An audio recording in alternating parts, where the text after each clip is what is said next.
modified Viggen, to say the least. Do you want to just tell us like some of the things that you've done in this car just to start? Yeah, absolutely. It's an 01 Viggen. I got it like probably 4 years ago. Started with the basic bolt-ons.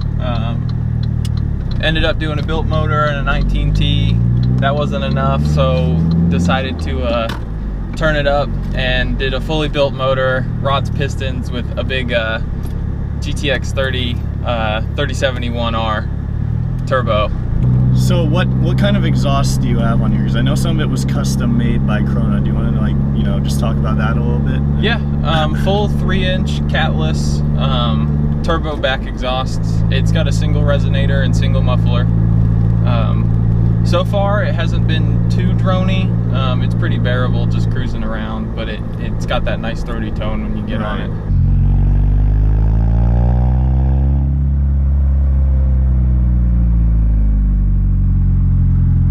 The trans is essentially stock internals, just with the Kwiafi LSD ARP ring gear bolts. And the guy who built the trans for me basically said, as long as you're easy on the car as far as shifting gear to gear, you can run stock internals if you do just pulls from a roll. He tightened up some of the tolerances in the transmission, so that way it would handle torque a little better. But pretty much it for the trans.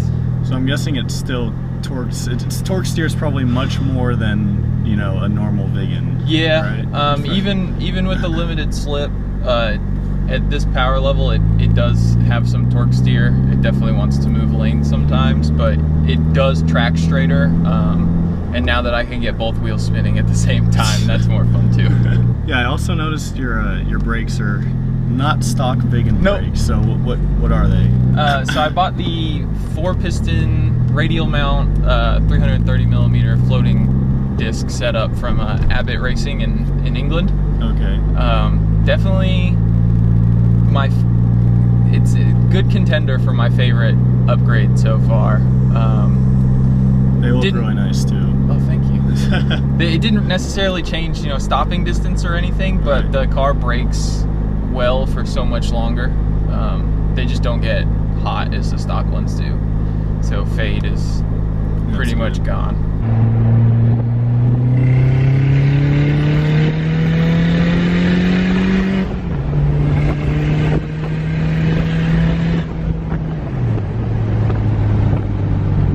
You and your family own a shop in North Carolina, right? Yep. Yeah, you want to talk about that a little bit? Yeah, like so what you guys do. My dad worked as a Saab Master Tech for 25 years before they shut down. And then when they shut down, he sort of wanted to open his own thing because locally he had all these customers that, you know, the Saab dealer was gone, and there weren't any local independents. So he started his own thing while I was still in school. And then after I graduated, he asked if I wanted to come work for him, and I at the time knew nothing about cars, and we just sort of exploded, and now we have a 6-bay garage. It's like I think 4,000 or 5,000 square feet. Wow. And we are a official Saab service center based out of Raleigh, and we do anything and everything from, you know, just bumper to bumper repairs. We've done a couple builds. Lots of performance upgrades, and in particular we do a lot of Krona upgrades, the exhausts and stuff. So most of what you see is custom one-off Krona performance manufactured top mount GT30 turbo kit. About 70-80 man hours are currently in the production of the turbo kit alone. Fabrication is next to none. He's so good, especially on a time crunch, considering we got this done in 2 months. All right, we'll do a quick like third and fourth. Sure.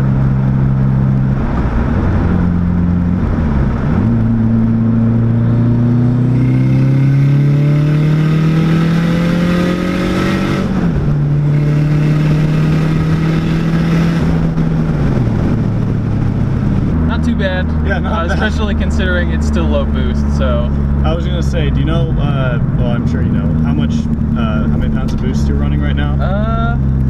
It peaked at 20 right there. Peaked at 20, okay. Which I guess, you know, stock turbo, that's relatively high, but the way we've got the car set up, it's going to be similar to John's, where I'm going to be peaking around 32. Okay. Like his is. So. And making around the same power, you think? Yep. Should be making close to 500 at the wheels once it's all said and done. Wow. But considering, like, right now it's like 5% wastegate duty cycle and running almost no ignition advance, like, he said it's extremely conservative for the car's capability. Right. I'm sure once you when you turn up the boost, it's gonna be pretty gnarly. It's gonna be crazy. I mean, on the interior though, it looks like you haven't really done a whole lot. It's just kind nothing crazy. It's basically a sleeper. Yeah. You know? Aside from the wheels and the brakes, can't really tell. You know, the wheels and the brakes almost just look like they're for looks. You know? Yeah.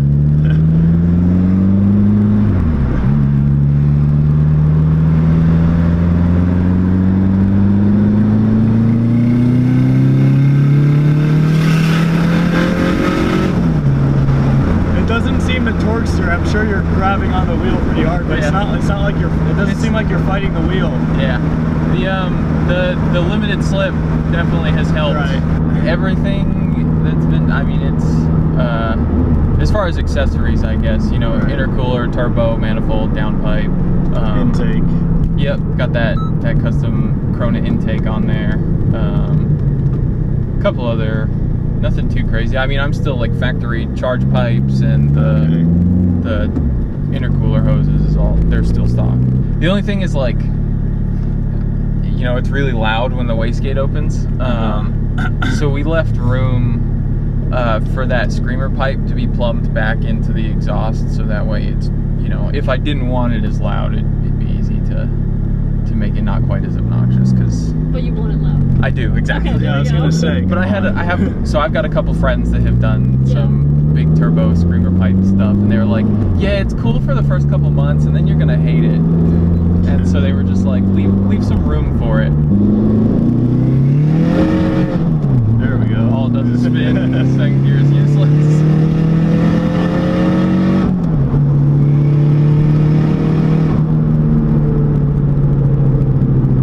Definitely above my expectation for low power. Yeah, I was like, wow, this is insane.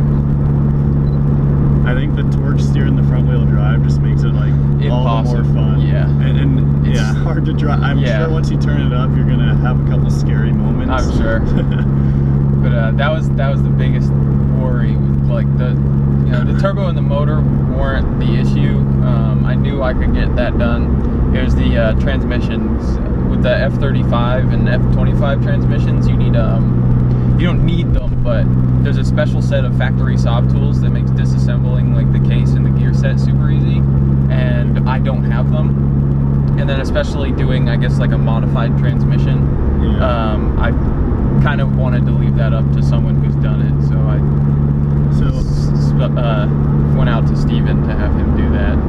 So how's the clutch? I'm guessing it's pretty, is it pretty heavy? No, it's a Spec 3 Plus. I had a lot of people to tell me not to buy that clutch, but I mean, it's borderline stock pedal feel. Really? The pressure plate on this is pretty nice. Does it play pretty hard though, or? No, I mean, you ease into it real easy, and I mean, the car doesn't, you know, there's no crazy chatter, or the car doesn't shake when it grabs in first gear, which is super nice. So the drivability of the overall setup has remained relatively close to stock, which I love. Yeah. I love being able to just jump in it and drive it, you know, whenever. And you can pretty much daily drive it. Yeah, absolutely. We went, you know, doing the full, you know, stock turbo bolt-on setup, and then moving to like the 19T. I've gotten a pretty wide range of experience with some of the aftermarket parts that are out there. So I did the ClutchNet solid disc that's like 6-puck, and that thing is awful. Like it's either on or off. Like there is no smooth gear engagement in first gear. So the whole car likes to shake and then just grabs and goes. That was not fun. And what car was that? Was that on this car? That was this car. Yeah. Yeah, I bought it like 4 years ago. You know, did your basic bolt-ons. I did the tune and the air intake, and then the intercooler, and the exhaust, and then, you know, the stage 3 setup, and then moved to E85 on the stock turbo. Right, that's something we didn't talk about. I don't mean to interrupt you, but the E85. Yeah.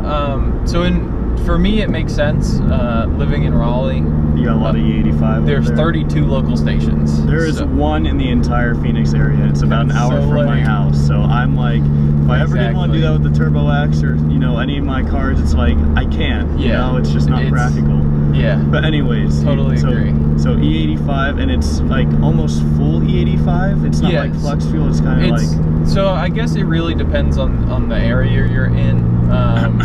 Because a lot of the sheets that I go to, which is the gas chain that sells it, the label says it's flex fuel, and at minimum it's got like 50% ethanol in it. It costs less than $2 a gallon. Fuel economy definitely suffers, but it's nothing crazy. Cruising on the highway on E85, I get like 20 to the gallon. That's not bad. That's that's not about what I get in my Turbo X. Yeah. Maybe a little bit worse, but.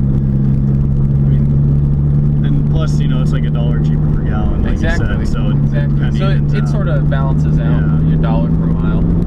But it's a pretty great fuel alternative, especially considering really you need injectors, a pump, and a tune, and then you can run it essentially in these cars. Especially because, you know, E85 the octane rating's a little higher than 93. Okay. So you can get you can basically turn the car up a little more because it's better for knock protection. Yeah. And, you know, pre-dead. So after you turn up the boost, what's your, do you have any other plans for this, or is it just now that I've sort of been through it all, and once I get the car running 100%, I think the car's old and it's had a rough life. So I think the next thing I'm probably going to focus on is cosmetic, if it ever comes. The car could use a respray. But other than that, I don't know. I'm not too worried about looks, because I built this car so I could just beat on it. Right. It already looks really clean though. I mean, I just noticed it's 221,000 miles. Yeah. I bought it with about 150 on it. Okay. And it was my daily driver until I started modifying it. So do you guys have any other Saabs at your shop or in your family right now? Yeah, we've got a few. My parents collect the yellow Saabs. So they've got a Monte Carlo yellow Viggen, 2 Monte Carlo yellow, the new Gen 900s, and they've got a Lynx yellow 09 Aero convertible.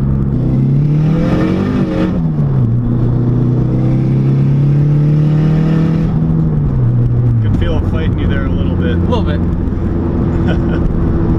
Alright, well I want to thank you so much for just, you know, sharing your car on the channel and everything. So you have, your shop is called Swedish Performance. Yep. In Raleigh, North Carolina. So if you guys are in the area, ever need any Saab help, please stop by. Please stop by, and you can see this car probably. So thank you guys so much for watching. I'll see y'all next video.